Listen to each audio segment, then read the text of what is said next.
ہم قرآن پاک کی تلاوت کر رہے ہوتے ہیں اور ہمیں یہ نہیں پتہ چلتا کہ کون سن رہا ہے، لیکن اللہ تبارک و تعالیٰ قرآن پاک کو سن رہا ہوتا ہے۔ ٹھیک اسی طرح سے جیسے حضرت ابو موسیٰ اشعری رضی اللہ تعالیٰ عنہ کے حوالے سے نقل ہے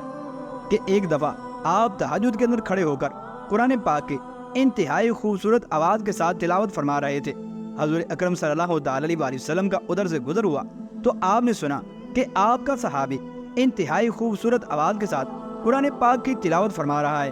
چنانچہ حضور اکرم صلی اللہ تعالیٰ علیہ وسلم کو ان کی تلاوت کا انداز اس قدر خوبصورت معلوم ہوا کہ حضور اکرم صلی اللہ تعالیٰ علیہ وسلم کافی دیر تک کھڑے حضرت ابو موسیٰ اشعری رضی اللہ تعالیٰ عنہ کی تلاوت کو سنتے رہے۔ چنانچہ جب صبح وہ حضور اکرم صلی اللہ تعالیٰ علیہ وسلم کی بارگاہ کے اندر حاضر ہوئے تو حضور اکرم صلی اللہ تعالیٰ علیہ وسلم نے ارشاد فرمایا، اے ابو موسیٰ اشعری رضی اللہ تعالیٰ عنہ، کہ تمہیں اللہ تبارک و تعالیٰ نے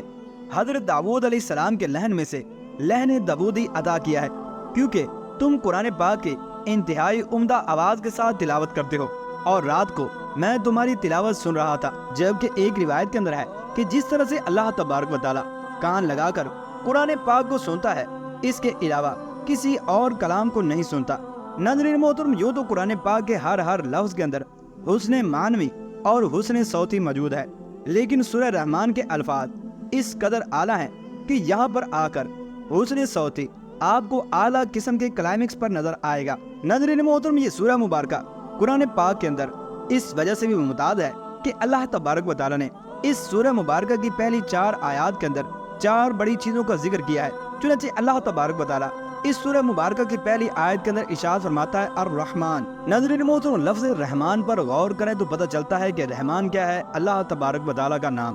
اور اس کا مادہ ہے رحمت۔ قرآن پاک کے اندر 2 ہی الفاظ ایسے ذکر کیے گئے ہیں کہ جن کا مادہ ایک ہے، ان میں سے ایک لفظ رحمان ہے اور دوسرا لفظ رحیم ہے۔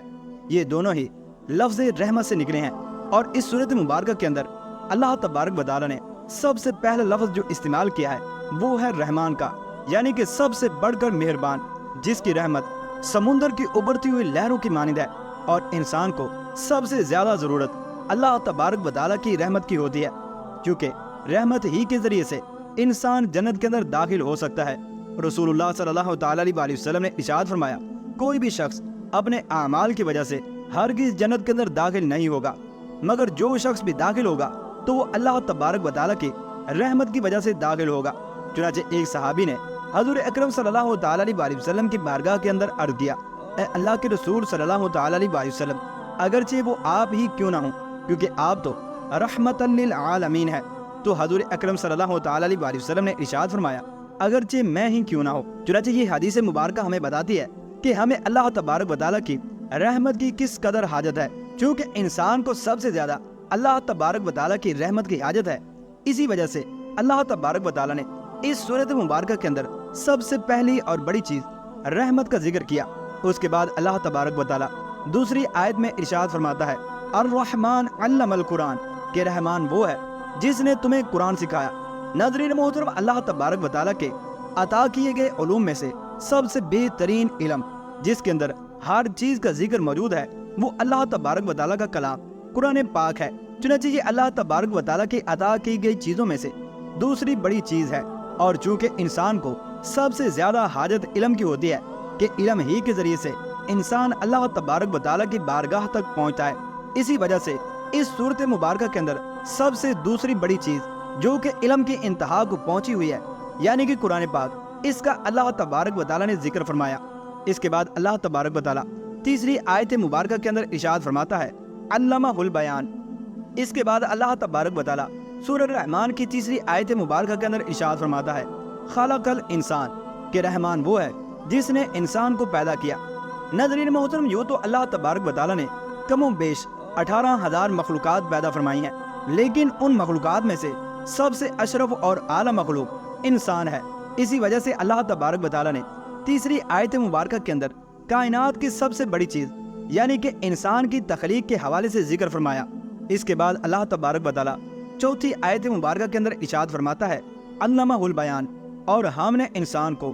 بیان کا طریقہ سکھایا ہے۔ ناظرین محترم، چاہے انسان کے پاس جتنے بھی علوم و معارف ہوں اور انسان علوم کی انتہا تک پہنچا ہو، جب تک وہ ان علوم کو الفاظ کے ذریعے سے کسی کے ساتھ بیان نہ کر پائے تو ان علوم کا کچھ بھی فائدہ نہیں ہے۔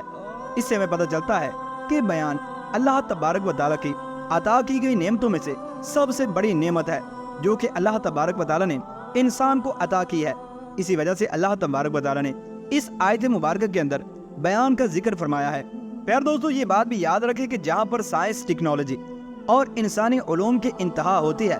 وہاں سے روحانیت کا دائرہ کار شروع ہوتا ہے۔ چنانچہ ایک ریسرچ کے مطابق کہ ان ڈپریشن کے مریضوں کو 2 حصوں کے اندر تقسیم کیا گیا۔ ایک حصے کے اندر وہ لوگ تھے کہ جن کو روزانہ سورۃ الرحمن کی تلاوت سنائی گئی، اور دوسرے حصے کے اندر وہ لوگ تھے کہ جنہیں روزانہ میوزک وغیرہ سنایا گیا۔ چنانچہ جب وقت کا اختتام ہوا تو پتہ چلا دونوں قسم کے لوگوں کے اندر ڈپریشن کا مرض کم ہو چکا تھا، لیکن وہ لوگ جو ڈیلی میوزک کے ذریعے سے اپنے ڈپریشن کو کم کر رہے تھے،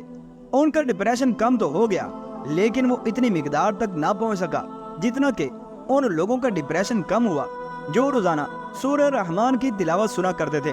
چنانچہ جب ریسرچر نے سورہ رحمان کے اس معجزے کو دیکھا تو وہ حیران رہ گئے کہ واقعی اس کلام پاک کی ابتدا وہاں سے ہوتی ہے جہاں پر انسانی علوم ختم ہو جاتے ہیں۔